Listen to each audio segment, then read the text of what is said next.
Hey, it's the podcast guy. Sutton United Talk Time on podcast. It's the Sutton Podcast. And there it is! Sutton United of the GM Vauxhall Conference have put out First Division Coventry City, winners of the FA Cup themselves less than 2 years ago. And what a moment to enjoy for the fans of this Surrey side. They've had their moments before, but never one like this. But the whistle goes down. Delight for Sutton United. Sutton United, the National League, are through to the last 16 of the FA Cup. No longer English football's perennial non-league club. A 123-year crescendo reaches a new peak for Sutton United, who are promoted to the Football League for the first time.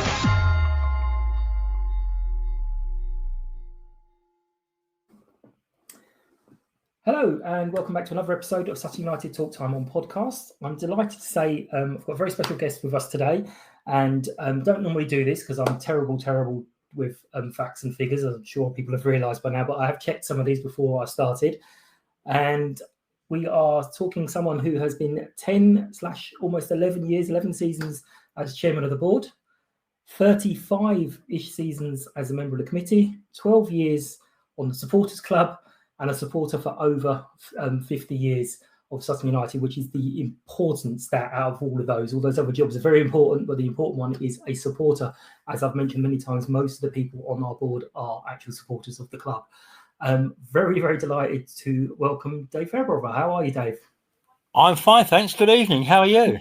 I'm very well, thank you. Thanks for fitting me in your, well, it must be slightly more cleared schedule now, isn't it? Yeah, less busy than it was this time last year, certainly. Absolutely.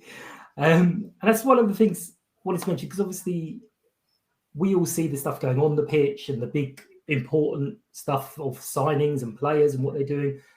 But then there's just so many other jobs. And I know it gets posted up on the forums, but there's so many other jobs we have going on behind the scenes at Sutton.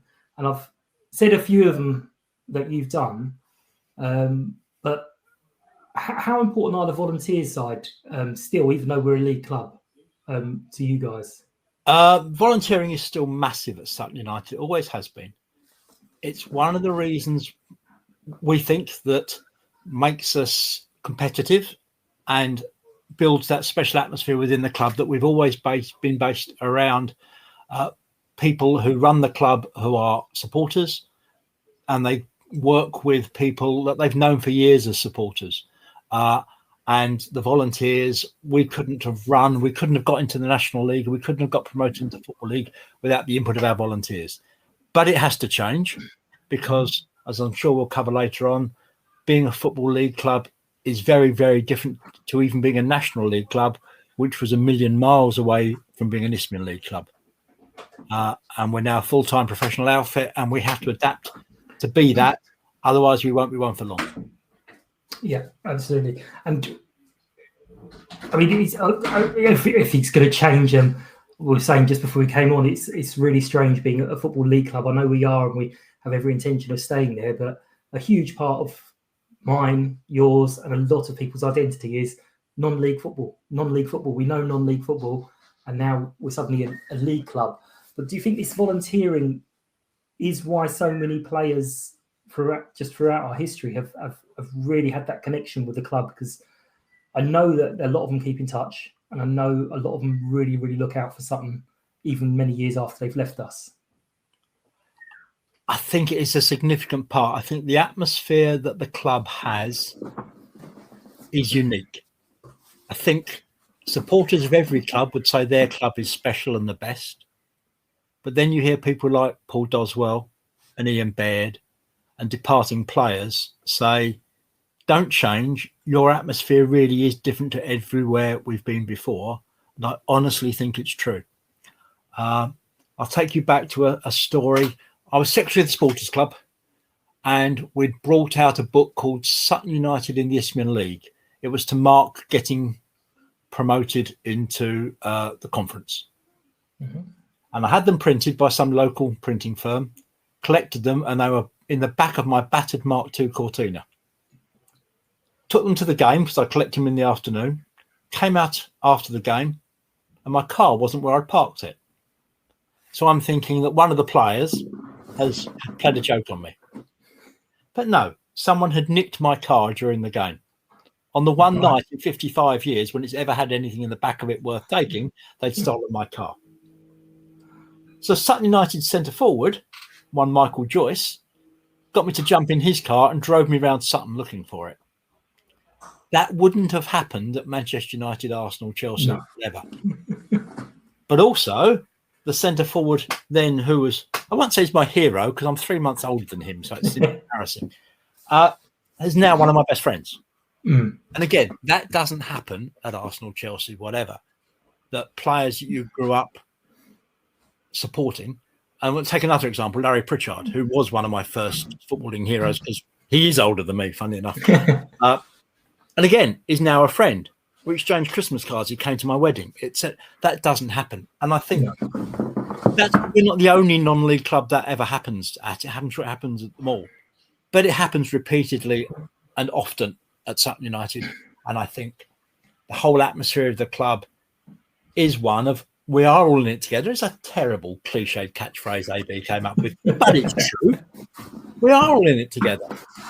Particularly the ones that have been through that journey over the last 5 to 10 years that came up from seeing us in the Isthmian League and seeing us win promotion after promotion and cup run, and they know everybody. And I think, yeah, it is important. And we do keep in touch with old players. You know, particularly the team from the 80s, they are remarkable. If you get into a room with them, the conversation picks up where it left off 30, 40 years ago. It's as if nothing has changed. Yeah, the humor is the same. The stories are the same. It's very, I mean, it's nice. It's like a warm pair of slippers in front of the fire. Yeah, no, it's amazing. And I mean, wish we had, there's good and bad, but wish we had social media back then because the connection you can still get with the players now, just interacting with us. There is only one little correction where you said in it together. I think you're supposed to actually punch your chest at that point. And I think that's the whole thing. Punch your chest. I played cricket for the first time in 3 years on Sunday. If I punch myself, I'm like. But you know, it's just a brilliant connection. I'd say we're a strange little club that's just grown massively. But most people that have come along for the journey, I mean, there's huge jealousy for people who started supporting 11, 12 years ago of all they've ever seen is Britain. There's huge jealousy there. But they buy into it. I think that's the thing we often say to people.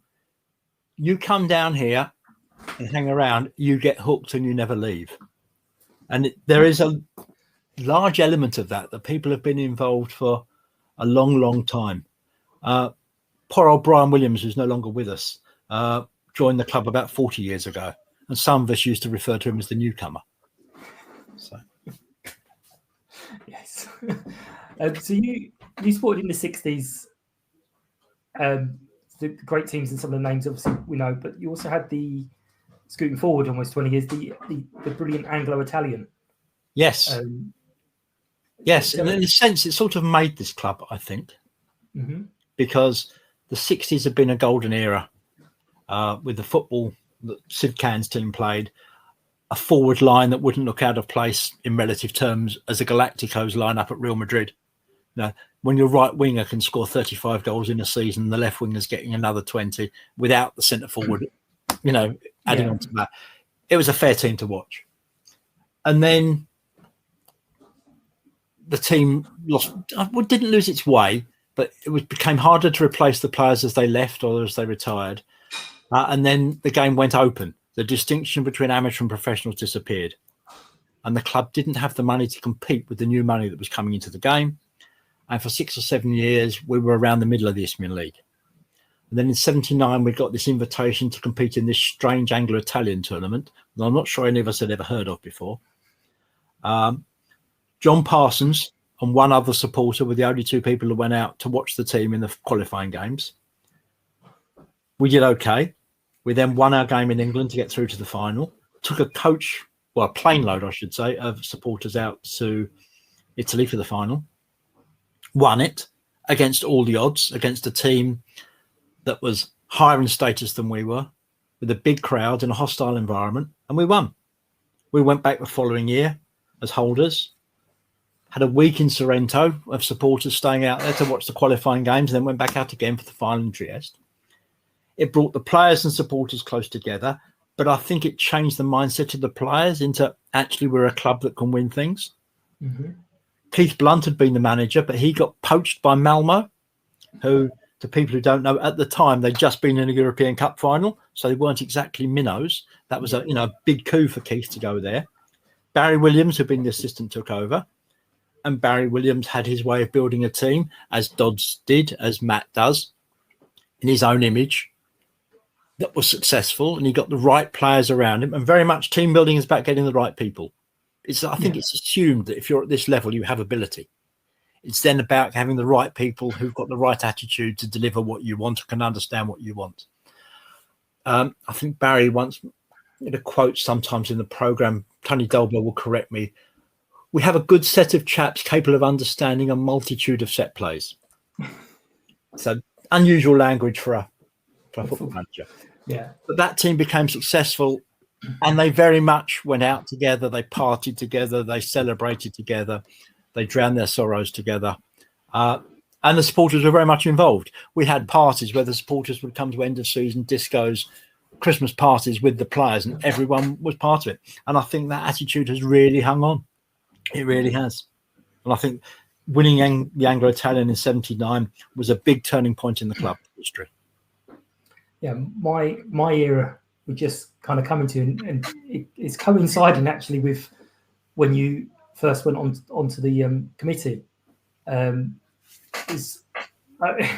have to be very specific. It was October '88, because I'm sure everyone's really bored about this, but it was before we drew Coventry, and tickets went really, really fast. And I was like, well, I'm too new a supporter to get tickets for that big game, so I won't do it. Well done, Mike. But that team with Lenny, Paul Rogers, that was a brilliant team, and they got me hooked. What's your memories of that team with that huge FA Cup period? Yeah, well, I got invited onto the management committee in '87 as the first team secretary, basically because they knew me through being secretary of the supporters club, and I'd been speaking to people, and Toffee Evenden, who'd had the role before, and old timers will know Toffee, knew that I was a secretary of a Sunday League football club. So he said, okay, you're familiar. It's not that much different. So I got invited onto committee for '87-8, and I always claimed that was the reason we had our first FA Cup run, '87-8, when we played Middlesbrough, because I was there writing the team down. Absolutely. Yeah. And then the following year, we obviously had the run where we played Coventry in January '89. I was calm that day. I was actually convinced we were going to win, and went down William Hills in the morning. I know you're not allowed to these days to put a bet on as an official, but a group of us put enough money on to pay for all our drinks all evening. Wow. And when I tell you I had 16 pints that night, we got through a lot of booze.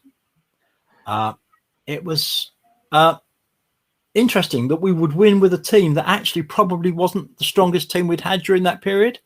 Mm. We'd probably been stronger a year or two earlier. Yeah.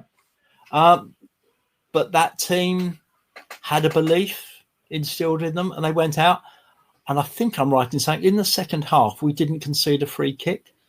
We're the non-league team. We're the cloggers, supposedly. That's how the narrative goes. I don't think we conceded a free kick. In fact, from going 2-1 up, I think it was Mickey Stevens had a chance to make it 3.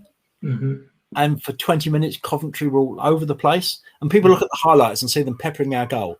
That was the last 10 minutes. Yeah. Up until then, they'd not done anything. No. No, yeah, absolutely. We'll skip over the next round, but no.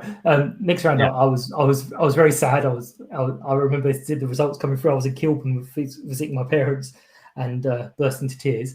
But even then, the Norwich players were applauding us off the pitch. They were, and you have to be honest.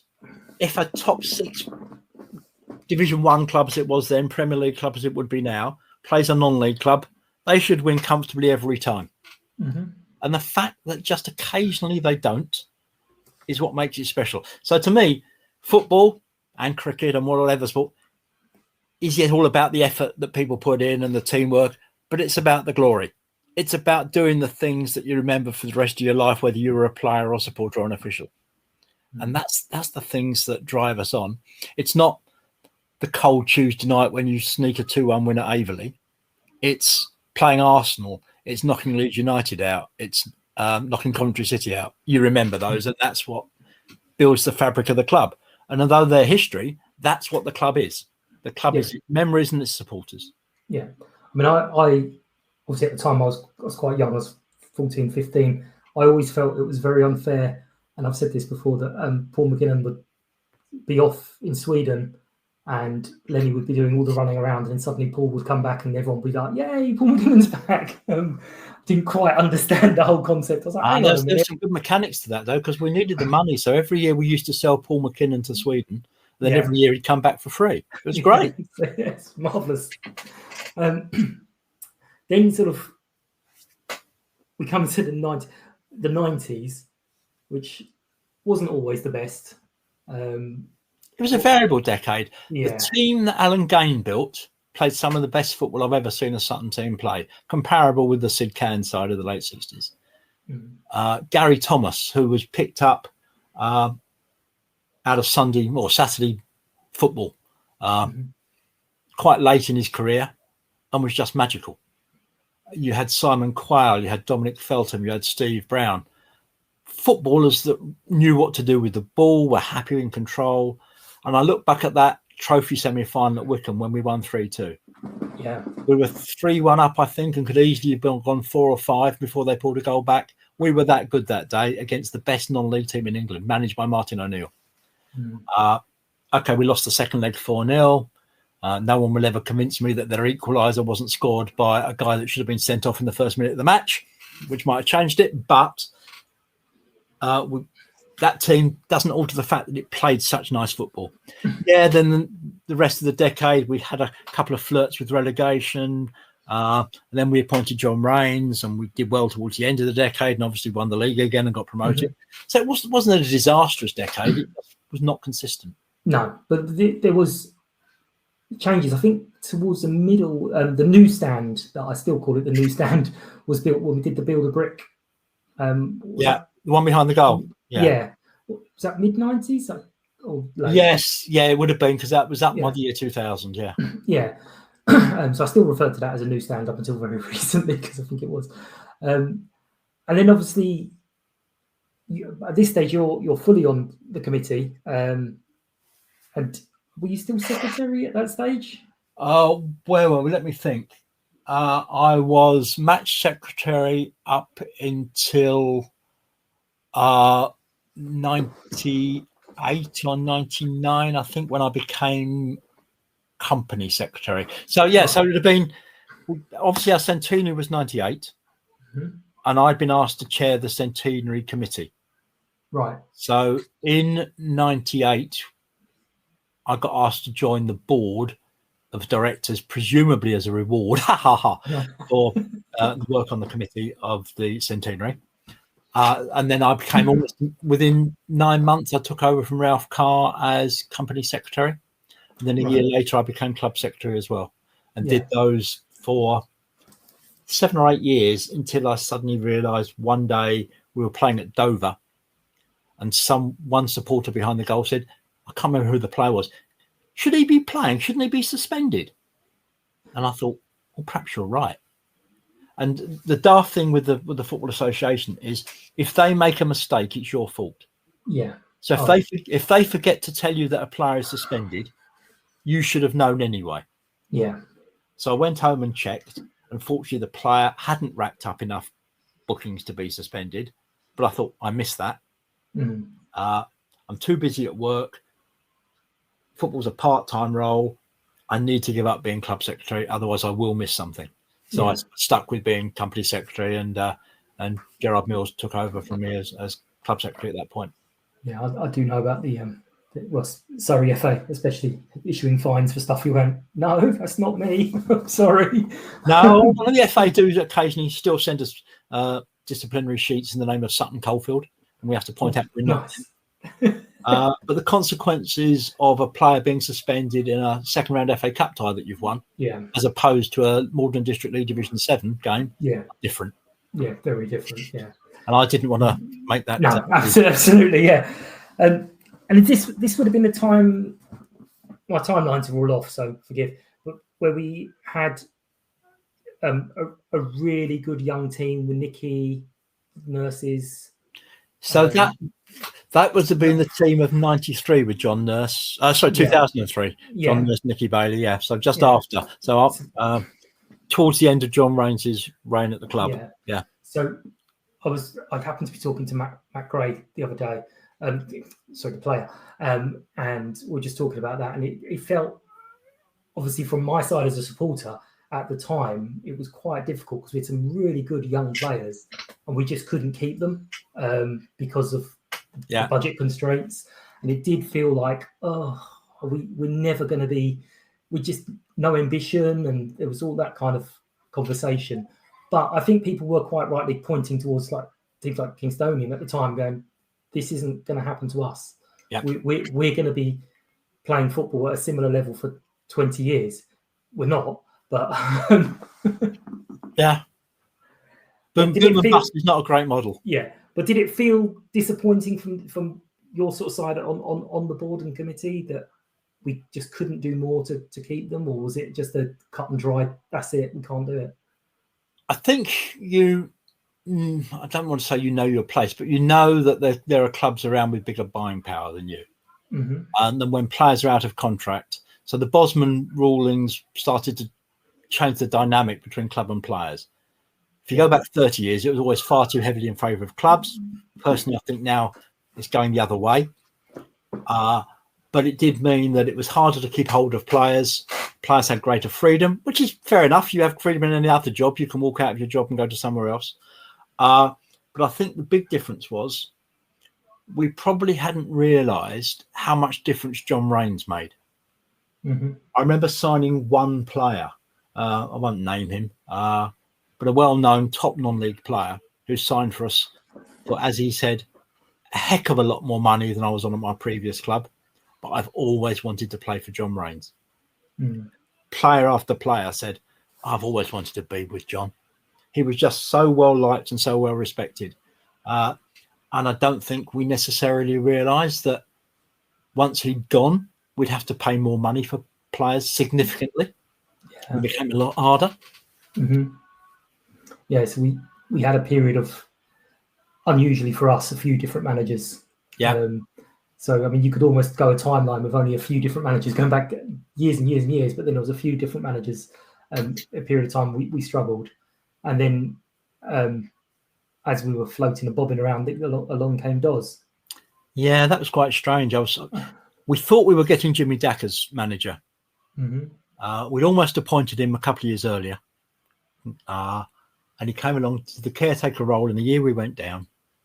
And the mood changed. And we basically discussed it with him and he was really keen. And then he turned around and he told Bruce, actually, I don't want the job. And in all the time I've known Bruce, and I've known Bruce since the early 70s, I don't think I've ever known him as down as he was then, because we thought we had our new manager. Mm-hmm. And on the Monday morning, I got a phone call at my desk at work. And it was Steve West, I think. It might have been Steve Watts. I think it was Steve West. Who said, I hear Jimmy's not taking the job. And you think, how do you know that? And he said, I've got someone in back of my car that wants to speak to you. And it was Doz. We arranged to speak to him fairly promptly, I think. Didn't know much about him. Having spoken to him, we were convinced that he was worth speaking to again. And we got in front of the whole board. And as Bruce likes to say, and it is perfectly true, it is the first instance in history of the manager interviewing the club. Mm-hmm. But we needed it. It gave us the shake-up. It shook us out of that mentality of people will sign for us because we're Sutton United. Yeah. It changed things. It didn't always work, but he wanted to try new ideas. A lot of them worked. And he instilled that mentality into us, I think, of actually we should be at the top table. Yeah. We really should. Let's look who's there. We should be up there with those clubs. And I think clearly he is a massive part of what we've achieved over the last 15 years. Yeah, I mean, every now and then, especially when we look at attendances that we're currently getting, I do like to go back a little bit and just see where the attendances were.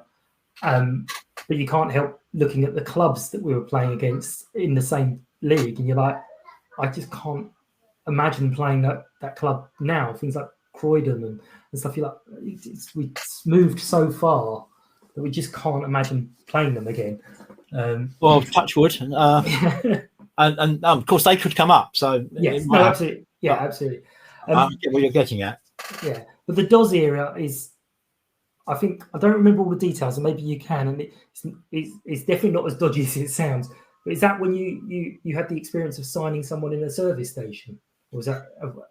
No, that was one of John's signings. Oh, was it? Okay, yeah, that was one of John's signings. That was in fact that was the player who said I've always wanted to play for John. Oh, okay. Yeah. So just talk us through that, because it does sound quite. I was living in Hampton at the time, and I got a phone call late I guess it must have been a Thursday night, otherwise there wouldn't have been a hurry. Yeah. So we had to get him signed to play at the Saturday. And it was a case of John says, right, here's the players' numbers, here's all the contract details. So the first thing is to type out all the contract, and that's a palaver. It takes ages to type a blimming contract out and get it all ready. At least John used to settle on the numbers. Doz won't mind me saying that I did the contracts for him, and then he'd phone up half an hour later and say, right, we've changed them. And he has to do it all again. So I phoned the player, and I whether he was at work or something, I can't remember, but we agreed to meet at a service station just off the M3 at about 20 to 12. The petrol station had actually closed. I was very conscious of the only people looking at us being on CCTV cameras. Yeah. Why this strange man's getting in my car and strange. But that's not the first time I've done that. Well, it actually was the first time. I did it again. Did it for Doz when we signed Billy Chataway and the centre forward whose name escapes me from Dulwich. The same thing happened. I did it in my lunch break, not far from the MI6 building. Got in a car, exchanged brown envelopes, got out and walked away. And I'm thinking, half the spies in the UK are now watching me, wondering why on earth I've exchanged an envelope outside the MI6 building. But there we go. Yeah. I mean, that was a fairly strange period, because even some of the names, and as I was saying, I look through the From the Lane website every now and then. My memory is shocking anyway, but seeing some of the names, I'm like, I don't remember that person playing. I'm exactly the same. Just literally, it was a churn, the revolving door, it got called.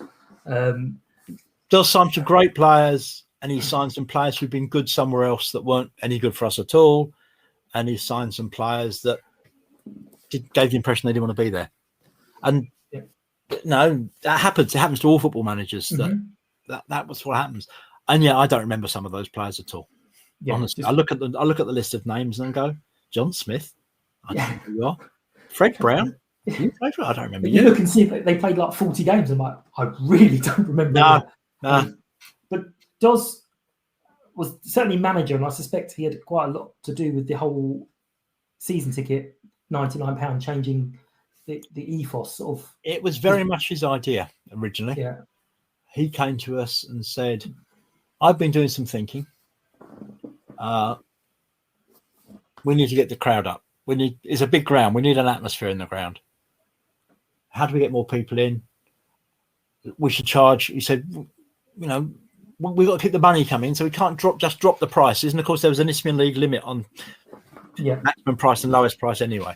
He said, "Well, we can reduce the season ticket price. Let's get people in, and once they're in, that's the whole thing. Once you're at Sutton United, you're hooked. Let's get them in."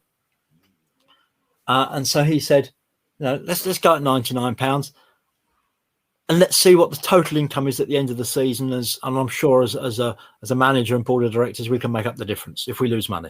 He said, "But we won't." And he was right. We didn't lose money. We took more money than we had the previous season. And of course, the timing was good, because that was also the year that we changed to the 3G pitch. Mm-hmm. And the team did well. And it was serendipity, lucky accidents happening all together.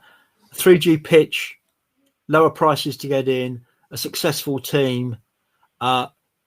the club's junior teams and girls teams and women's teams using our pitch and suddenly having a hub that built a focus in the community that we were now all in it together again. Thumb my chest up.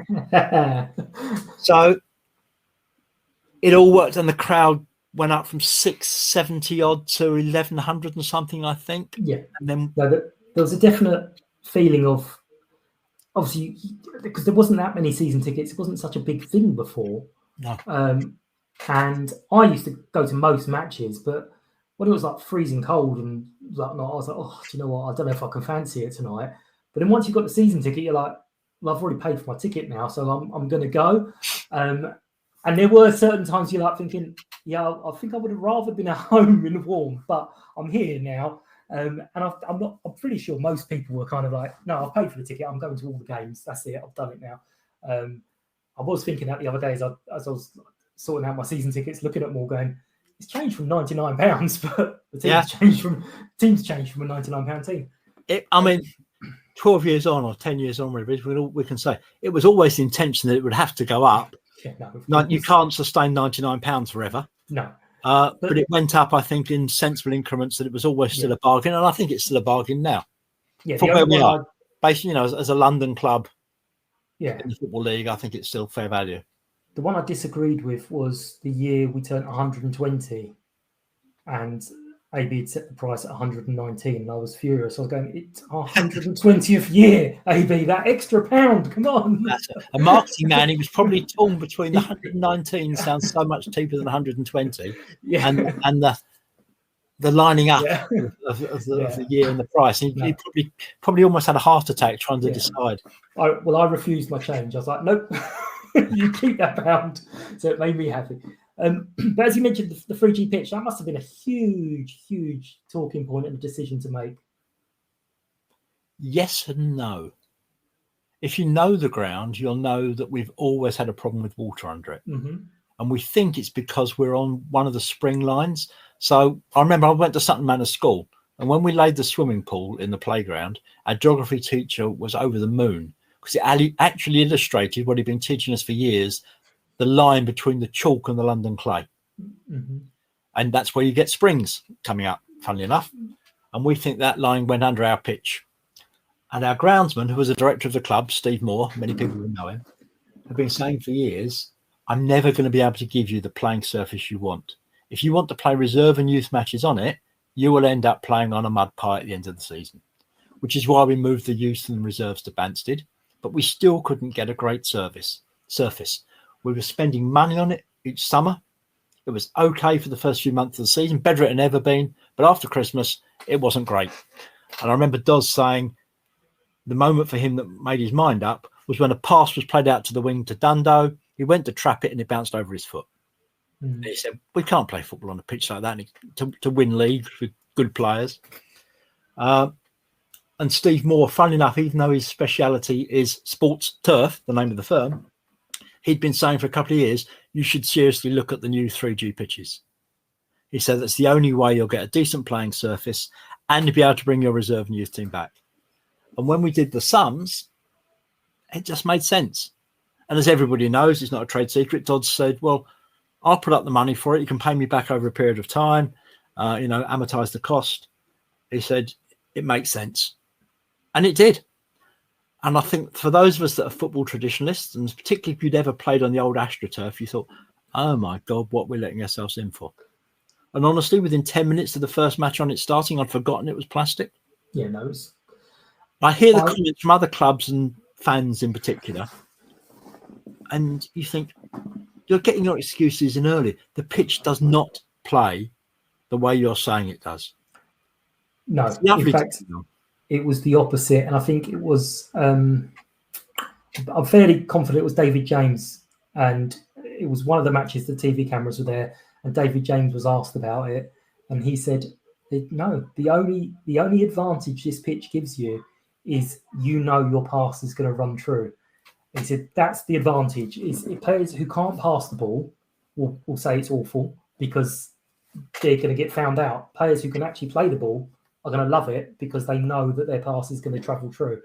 And the other thing about the injuries, I did find it not ironic or not funny at all, but our injury list last season compared to the previous 5 seasons was, hang on a minute, this magic pitch that's going to cause injuries, we never seem to get any. There are no statistics that suggest 3G pitches cause more injury than grass. The worst injury we've had in recent years was Tommy Wright getting his studs caught in the grass at Leighton Orient, of course. Leighton Orient, absolutely, yeah. But my mercenary hat for the 3G pitch was, something you'd said earlier, able to get all the youth players playing on it.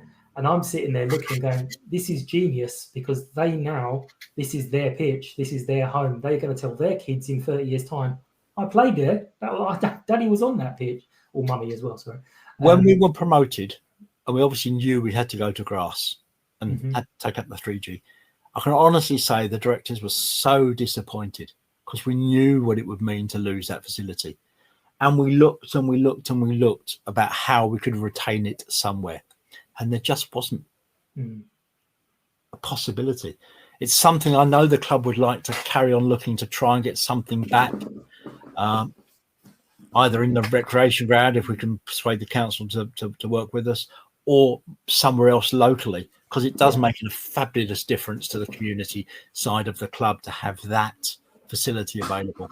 Yeah, and I think we eventually got the message out, because there were quite a lot of, I don't think you do much social media, but there was quite a lot of supporters going into bat, because everyone's saying, oh, you just want that pitch because it gives you an advantage, and your first team are going to do this.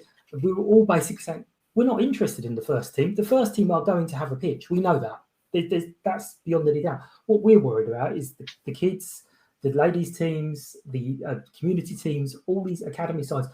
We're worried where they're going to be. And eventually the message did actually get out that, actually Sutton aren't just interested in their first team. They're interested in the whole shebang. There was also the misinformation around, the only reason you're successful is because of the enormous amount of money you make at the 3G pitch. Yeah. Actually, you don't. Yes, you make a profit, but it costs best part of £500,000 to lay, and it lasts 8 to 10 years. So if you talk about £50,000 a year for the pitch, you've then got to pay someone to run it. There are maintenance costs. So actually the pitch is costing you over £100,000 a year.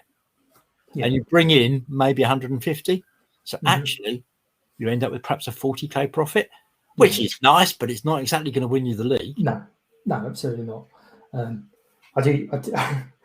The missus wasn't very happy because there was a 5-a-side thing or 6-a-side thing there, and she walked onto the pitch with her UGG boots, and she was moved off of the pitch very, very quickly. Yeah. We were very careful about it. Yeah, and then she saw when we build up to the Arsenal match, all the press just stomping all over the pitch, and I had to message Bobby going, "She ain't happy, Bobby." Neither am I. No. Bobby looked after that pitch like it was his own child. Yeah. Thank you for taking the time to listen to Sutton United Talk Time on podcast, the Sutton Podcast. If you are new to the show, hello, and you are very welcome. Hope you enjoy what we do. It's a very simple format. We get a few people on to talk about the game that's just gone, and then we preview the next game coming up. We are available on most podcast platforms where you can listen, rate and review. If you find that we're not on your preferred platform, please let me know and I'll sort that for you. If anyone would like to support the podcast, you can find out how with more information on the website, which is www.suttonpodcast.com, and there's a tab where you can find out how to be a guest as well. Please find us on Facebook, Twitter, Instagram and TikTok with the username @SuttonPodcast. Every like, follow and share is really appreciated. Hope you enjoy the rest of the show. Thank you. With the pitch, obviously, we had that amazing cup run, which I think, Fraser, was it yourself that said everyone was turned up to 11, that just everything just went crazy. The Arsenal game, just went loopy. I was there in 70 when we lost to Leeds 6-0. Fair enough. They did put out 11 internationals and they were the best team in Europe at the time. But I was disappointed. I was 12 years old and I wasn't happy to lose 6-0 at home. So waited 47 years for revenge, and they say it's a dish best served cold. So one of my favourite ever Sutton United moments is Sutton 1 Leeds 0. Yeah. One of my worst ever Sutton moments is being drawn against Arsenal. I hated it. That match is one of the low points. I know it's one of the high points in the club's history. It's one of the low points in my time supporting Sutton United. I didn't really get to see the game on the night. because I was ground safety officer, I should point out. So Yeah. I was involved in all the planning and everything for that. And I've still not watched it back on my recording. I can't bring myself to watch it. I hated it. I mean, taking a little step back on that run is, I think was it Forest Green quite early. Yeah. Late winner. Yeah, I kind of had left my little normal spot on the curve, and I'd started walking and making. I'd never leave the ground early, but I started to make my way round, thinking this is going to go to a replay. And just as I got right beside the post, it went in. Yeah. So then that was my spot for the cup thing at that point. We then not that you're superstitious. Oh, not at all. I get very upset when I get to the ground nearly an hour early now, just to make sure I can stand where I'm supposed to stand. But then we had that mad away game.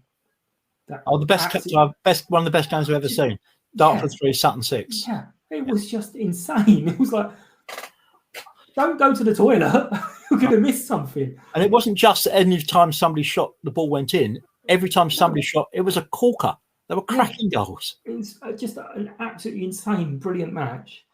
But then we were lucky with that. That was our only away draw. Only away draw, not our only away win, of course. No. But yeah, we amazing. The Wimbledon one was just insane. We got a lot of criticism about the magic pitch beforehand, and then they had the audacity to play us on a cow field, and obviously they were going to wipe the floor with us. And I think I stood in the away end just with my hands on my head going, oh my God, that's one of the best games I've seen in a long time. It was just, everything was brilliant. I think the crowd was great. And I think it was Eastie that actually livened us up a little bit, because he put a fairly robust, fairly decent challenge, which they were very upset about. But actually, when they frame by framed it, it was spot on. Yeah. And because of their go at him, I think that just livened us all up. And at that point, and the sending off changed the match. Yeah, we were just like, and it was a definite sending off. I was 5 yards away, or however far that was from the touchline, right in front of me. Clear red card. Referee had no choice, and suddenly the momentum changed. Yeah, absolutely. And then obviously we knew we were going to be having the Leeds match at that point. We're obviously, we were in the Kingstonian boardroom after the game, and we're just looking at each other and going, "We're playing Leeds United again." And how many of us that were in that boardroom had actually been there that day? And it's crazy, really. That's what I said. We go back to what we said earlier about the continuity. It's 47 years later, and a large number of the directors in that boardroom had been at the Leeds game. Yeah. I was talking to Ian and Brian Thompson recently, and we were thinking about the coach trips of the early 70s. Something like 25 to 30% of the people that regularly went on the coaches in the 72, 73 still go. Wow. That's half a century later. Yeah. It's crazy. Yeah, absolutely. And that's, you've said it several times, it's where they hook you in. They get you in to do a little job. And then 35 years later, you'll go, no, I've had enough now. And they're like, that's what you think. But then obviously we beat Leeds. Nice Jamie Collins penalty. And then it got cranked up to 11. There was a few things that took us by surprise in the build-up. The sudden demand for tickets, because it was all like, look, we don't need to queue up really early, and then suddenly it was like, whoa, hang on, we're not going to have enough. And there was the mad scramble that I know yourself and other members of the board were getting some sponsors who put more tickets back. Lessons learned. Obviously, it was frustrating at the time, and it would have been frustrating 100-fold for you guys to be letting down your fellow fans. Yeah, I won't go into why, because it blames a certain group of people for causing it. So I won't do that. But at the end of the day, I think we got to a situation where any genuine Sutton fan that wanted to go had the opportunity to have a ticket. Yeah. Every single person who needed a ticket got one, as far as I know. But yeah, there were a lot of people that were trying to go into the match that I'm like, how on earth did you get a ticket? But it was just... The FA did warn us that the game would be out of our comprehension in terms of interest. Afterwards, we learnt that the live TV audience globally for the match approached 200 million people. Yeah. We had a bigger audience on BBC One that night than EastEnders. Yeah. It was the most watched football match in the UK that year. There was one other that got more, and I can't remember what it was. It wasn't the FA Cup. It might have been the FA Cup final, but I'm not sure it was. Anyway, it was ridiculous. It was crazy. Yeah. We had reporters phoning Tony Dalbert up, wanting interviews at 3:00 in the morning from South Africa, and all it's just crazy. Yeah, it really was crazy. One person who gave I think people were trying to build it up to make out that he was going to be very snobbish about it, but Arsene Wenger was definitely not snobbish. And there was an interview where he was proper beaming, going, "This is a proper club.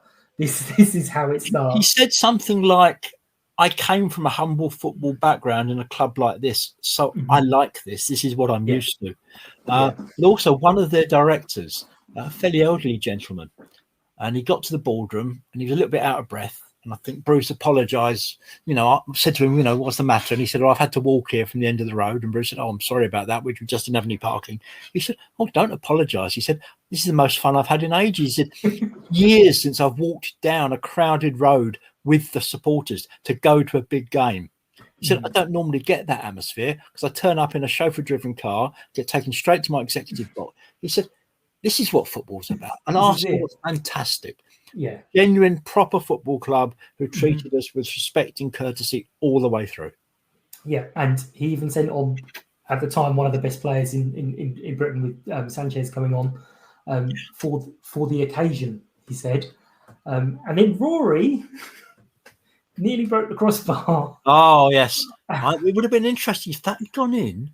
That would have been interesting. They would have been rocking. There was about 20 minutes to go. Jamie then had a chance from a header as well. Okay, it would have been different because if the ball had gone in, he wouldn't have had.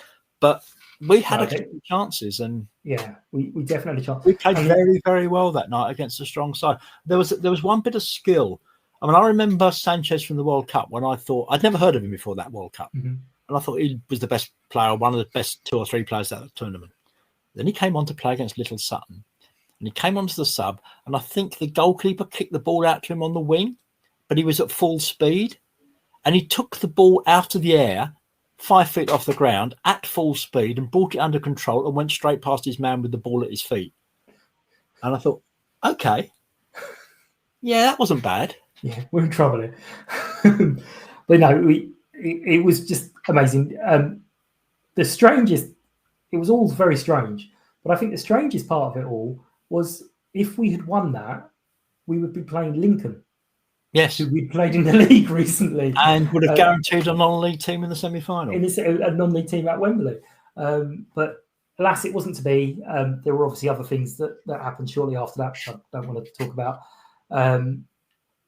But yeah, we then sort of come to the end of the Doz era. Very difficult, obviously, but if we go back to the cup run, though, what was interesting from a committee point of view is obviously we look at statistics and trends, and we talked earlier about the crowd going up. And we've had cup runs in the past, and what always happens is when you've got a big game, people start to come down to see what the fuss is about, and people come down to get match tickets because they think, because it's what happens at Chelsea and other big clubs, in order to get into the big game, you need to prove you went to a game before to get a ticket. So the crowd goes up. And our crowd started going up more than it had already gone up. But then after the Arsenal game, it didn't drop. That never happens. It falls away. Ours plateaued at that level for the rest of the season. And then the following season, yes, it had gone down, but nowhere near where it had started the previous season, if you follow what I'm saying. Yeah. And we thought, well, this is interesting. What do we do to keep these people involved? And then obviously loads of things happened. We win leagues and there's COVID and all sorts of things. So it's very hard to extrapolate trends out of that. But that was unusual that following the cup game, our crowd didn't fall away again. Yeah. No, it's and also, as you said, the audience worldwide, we suddenly have people from America interested in us and all sorts. So many emails that I got from people wanting to buy into or buy the club. There was one guy who wanted to effectively give us quite a lot of money. I can't remember quite what it was. It was about 600k to take over the club. but he would pay himself back out of the bar take. But within a year, we'd have paid him more money than he'd have paid us. Yeah. And we're thinking, what on earth made you thought we'd ever go for that? Yeah. Some people try it. But yeah, then we obviously, the next big thing was we lost Doz. Yeah.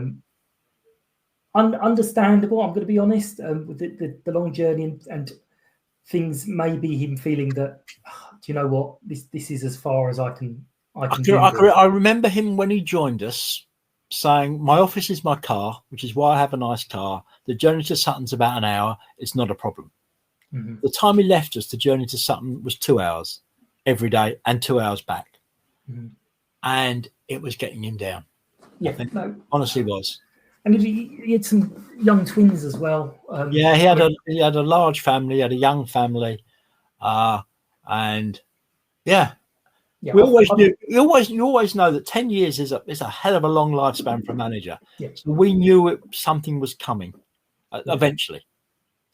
I'll be honest, I work 20 minutes down the road or work from home, and I've got a 4-year-old and I'm knackered. I haven't got two of them. So it's like, okay, I get that. There was a sense of disappointment from our side that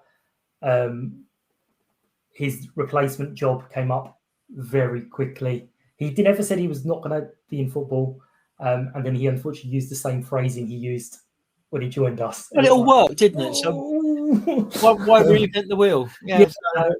But it made sense, and yeah, as I spoke to Matt yesterday, his first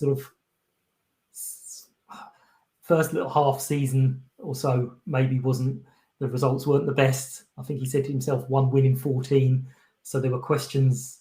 There were, but and we clearly discussed those things in board meetings. Mm-hmm. So when we interviewed Matt, the one thing he'd said to us was, whatever my team will be built this way, and that's how he plays his football, and they will always give 100%. There'll be nothing left out there.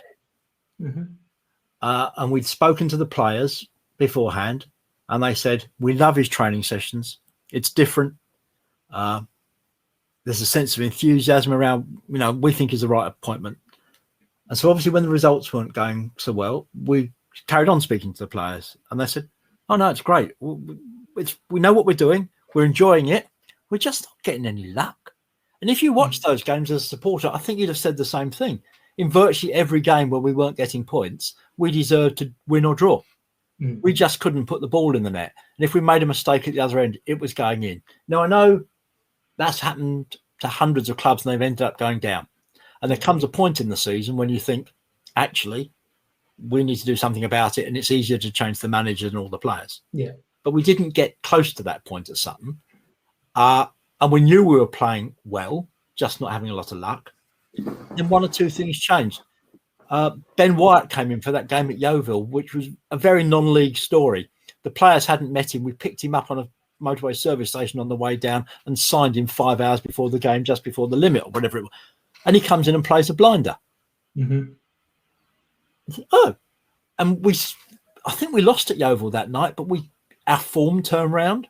We suddenly the luck suddenly started going for us, and we played slightly more on the front foot, perhaps, and then, then COVID struck.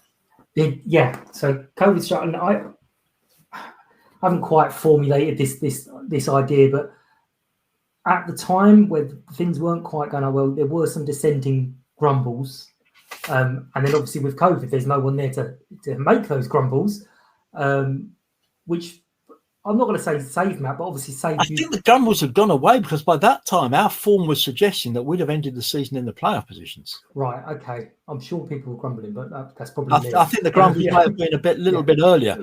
Our form leading up to COVID was title chasing form. Yeah. We were thinking to ourselves quite genuinely, we could end up in the playoffs here. The following season, though. Yeah, the following season was strange. Now, I've already mentioned I hated the Arsenal. I hated the following season. Because what is the point of a football club that hasn't got people watching it? Yeah. Does a tree make a noise in a forest if it falls when no one's there?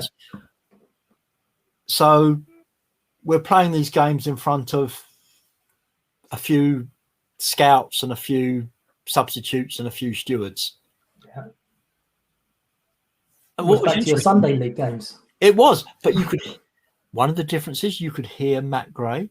Yeah. You were in the stadium, you could hear Matt Gray, and I think you could hear him on the video as well. Oh yeah, you could hear him loud and clear on the videos. And it was interesting because it would be sort of, let's say Rob Milsom or Ben Wyatt's just in front of him, and he'd be going, "You need to be 2 yards deeper.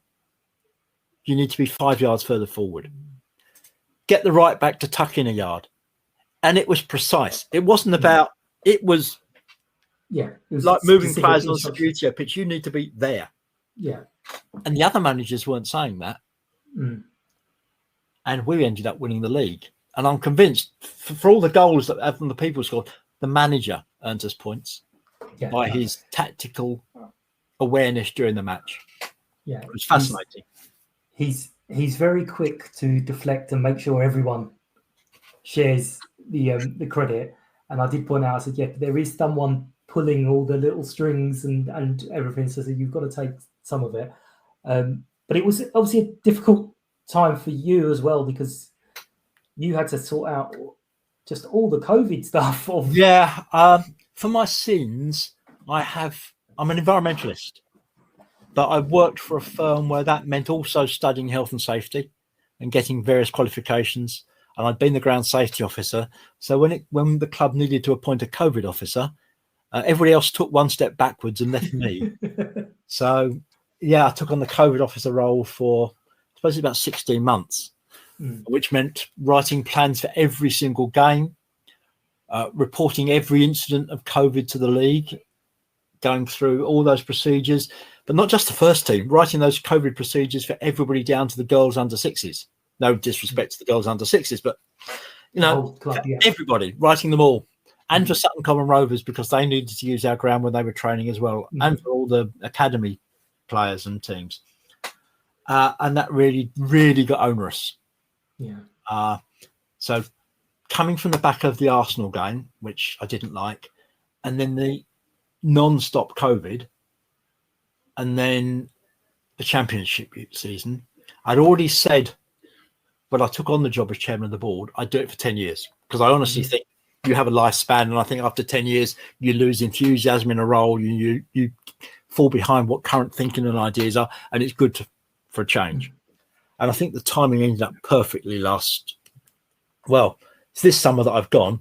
I probably would have gone last summer if we hadn't been promoted. Yeah. I had to do all that groundwork, because I didn't think it was sensible to add more confusion into what was going to be the most confusing and haphazard 4 or 5 months that the club's ever experienced. And also, I was, again, the only person on the board of directors with enormous experience, not enormous experience, but any real experience of development, having worked for a property developer for 30 years. But I can honestly say I went at the right time, because my enthusiasm and energy had just dwindled. Yeah. I'd found, since the Arsenal game, it's just been so full on. I needed to refresh my batteries, and I think I went at the right time. And my skill set is around non-league football clubs, and how do you get a quart out of a pint pot, and how do you save that last penny? And what we need now is people who know how to attract big sponsorships, how to run with commercial hats on. And I'm not a financier, I'm not a commercial guy, I'm a marketing guy. I run small clubs. That's what I've done my whole life. Meaning Sutton small, but we're not Man United. And we need to be Man United now, and we need people who can work in that sphere. And I think the transition came at the right time, and I think the people we've got on board know what they're doing. They're more suited to that task than me. So I think, from my perspective, that's all worked out reasonably well. Yeah. So you're not on the board. No. So this is the first sort of summer for a while. You're not quite in the loop. Same as I saw.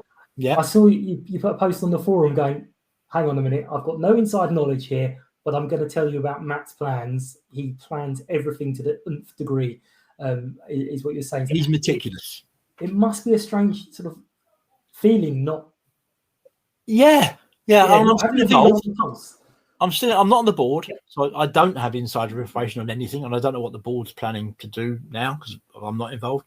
I am on what's now called the senior management team, And my role in that will be sustainability, corporate responsibility, those sorts of areas. And also for 1 year only, looking to head to our 125th anniversary celebrations. So we're starting to plan that. So I'm involved on that side. And although in theory I've got more free time, I've spent a lot of it writing the corporate social responsibility report, doing a lot about carbon footprinting our travel and hotel stays and all this sort of thing to try and put out a positive image about how the club is acting responsibly, which we are. And also, of course, there will be a book for the 125th anniversary, and I don't think it's any secret that will happen. But for the first time in 30 odd years, it won't be me that's writing it. It will be a budding author, Johnny Lowry. Oh, very good, very good. But I did think when I think someone had said, "Oh, it'd be good that Dave will get a bit more time on his hands." I was like, "You don't understand this club at all, do you?" we used to have a sort of an in joke if you're on the committee or board when people would say after the last game of the season, "You must be looking forward to the summer break now," and you think, actually, from a management point of view, our break is during the season. Now the hard work starts because we've got to get the ground redecorated. We've got to work with the manager on the budget. We've got to sign players. Actually, we're really busy during the summer. I think I said that to you last time I had you on as well, actually. But you're looking back over a long period of time. Sorry to say that. What would be what's your proudest achievement for yourself? Something maybe that people didn't notice so much, but you did, and you were like, "This, I'm really proud of that moment." Sorry. Nothing really. Centenary. I like the two books we brought out for the centenary. I'm proud of both of those. They were a team effort. I just happened to lead the team, but they were a team effort, and I think they were good. I like them. When I took over as chairman of the board, one of the things that was obvious to me was we were an aging board. We were out of touch with modern ways of doing things. And although there were people on the board that came on for other reasons, like Tim and AB, there were people on the board now that it was my call to go out and get them to join.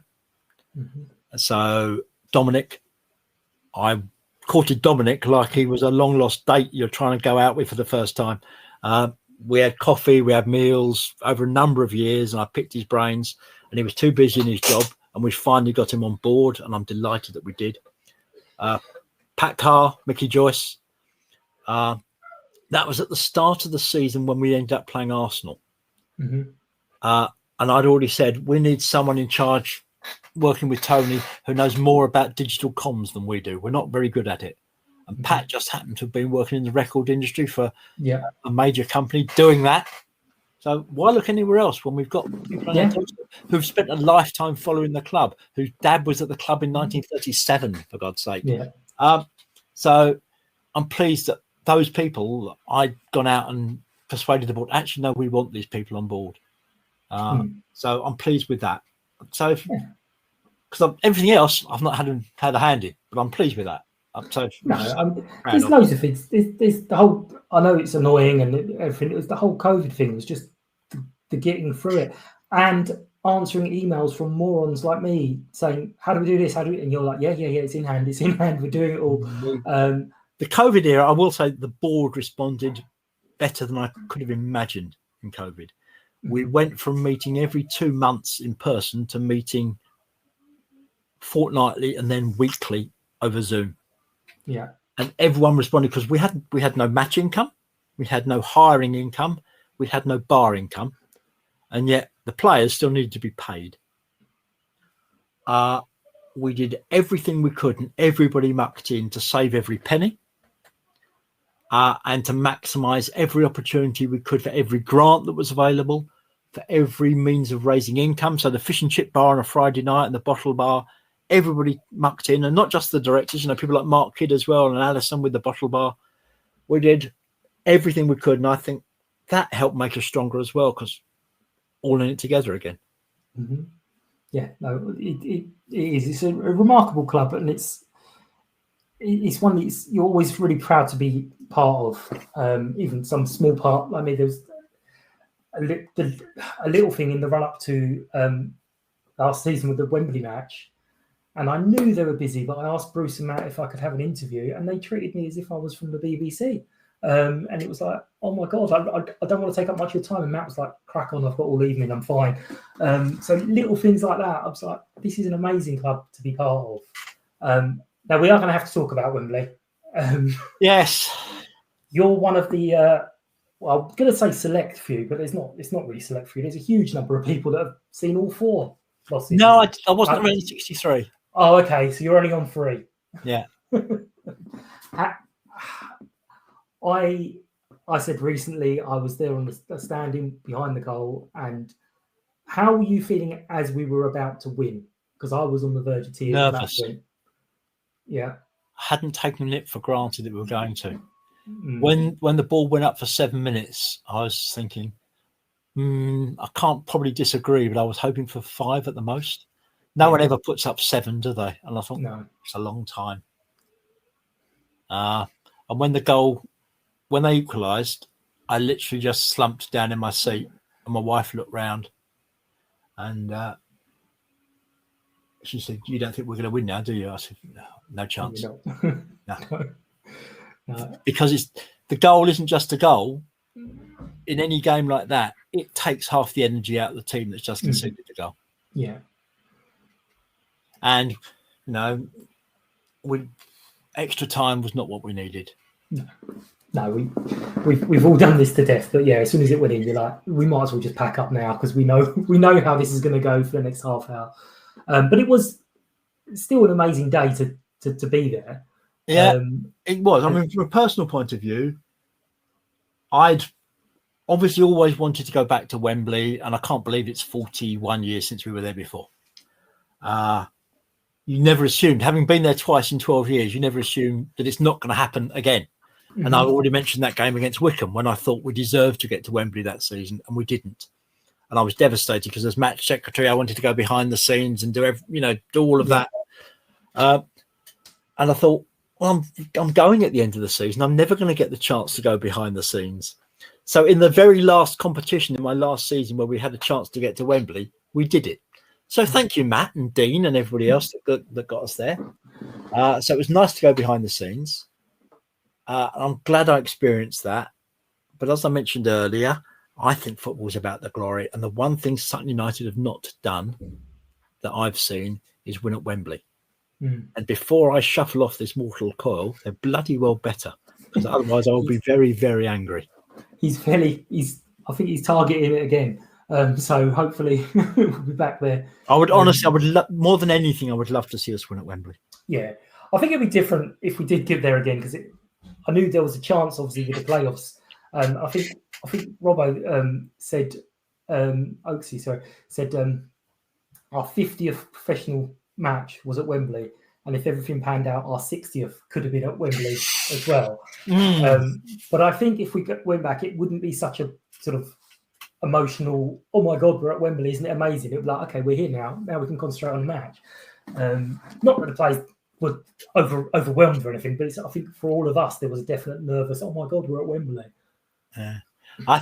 And then we came close. I mean, who'd have thought that in our debut season we'd score, was it a record number of points to not make the playoffs? Yeah. On the last day, we had to win at Harrogate, and the top 2. Surely one of them is going to win. Either of the top 2 win. That's just. They don't. If that had been said to you in August, right, last game of the season, all you've got to do is win against a team who's got nothing to play for, and either of the top teams win. You'd be like, yeah, I love that. Thanks a lot. I think that'll be amazing. Yeah. But it probably would have been too. Say la vie, and it would have been wonderful to get back to Wembley. It would be nice to be looking at the prospect of League One. If I wear that I haven't worn for a few years as ground safety officer, I'd have probably emigrated to Australia, because the prospect of fans coming from some of those clubs where they bring 1,000 fans, even though our capacity is now increased, it's not getting them in the ground. It's being able to manage the situation. Yeah. And I think, sometimes you need to walk before you can run. Yeah. No, I think it probably would have been a bit a bit early. However much we love and believe in the players, I think the energy levels required to carry it on for another season and potentially getting beaten more would drive people away a little bit. So it's good that we upper League Two. We'll be fine. We'll be all right. But just to wrap it up, what obviously another trip to Wembley, a winning trip to Wembley. But what else are you looking forward to? What sort of Sutton ambitions do you have aside from that now? Honestly, that's the only one. I've seen Sutton do everything else that I could ever wish to see. They've won in Europe, albeit in the Anglo-Italian. I've seen them win. And the Scottish Cup, the Scottish thing as well. We didn't win it. No, we didn't win. Oh, no, we won games. Sorry. No, we played those memorable games against Adrianians and Bohemians, but we didn't win. So we've won every league that I've seen us play in, other, of course, than the EFL2. Yeah. I've seen us get to Wembley. I've seen us win all the other cups, the Surrey Senior, the Hitachi Cup, the London Senior, Tom Fuller Trophy. So I'd love to see us win at Wembley. Everything other than that, it would be nice to have another cup run because that's always nice. I'll go back to football is about the glory. It's an entertainment. It's a sport. It's a passion. Playing season after season, coming 14th and avoiding relegation from whichever league you're in is okay. But somewhere in there, you've got to do something that makes the heart pound. And you worry about, are they going to equalise? No, we've won. We've done it. We've beaten Leeds. We've beaten Coventry. We've whatever it is.